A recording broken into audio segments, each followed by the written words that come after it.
Hello, welcome to Everything's Fine Today, your daily reminder there's good news happening in the world all the time. And today, I'm going to talk about trees. Trees are brilliant. They give us oxygen, store carbon, provide homes for wildlife, and generally make the planet a much nicer place to live.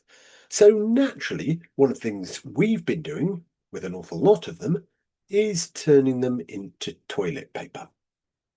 But finally, scientists may have found a way of making things like toilet paper, kitchen roll, and tissues without relying so heavily on trees. And the answer is a desert plant.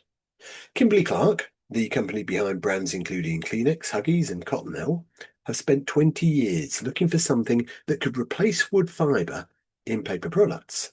They've tested more than 70 possibilities. Wheat straw, cotton leftovers, bamboo, seaweed, algae, even chicken feathers, which does suggest that there was at least one meeting where someone said, okay, we've tried trees, what about chickens?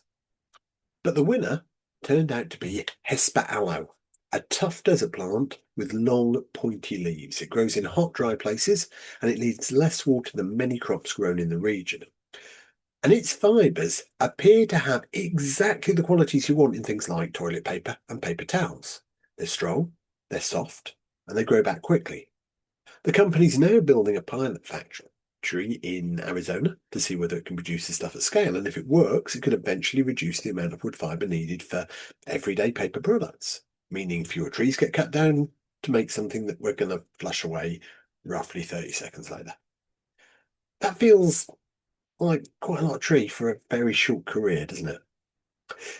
It's early days. There's still plenty of questions about whether it can work commercially, but if we can get to the point where your loo roll comes from a plant that grows in the desert rather than a forest, it's a pretty good step forward. Any trees thinking about bloody time, I expect. So that's your good news for today. Now, if you like good news and you want more of it, check out our weekly podcast called Everything's Fine Probably, and it's available wherever you get your podcasts from.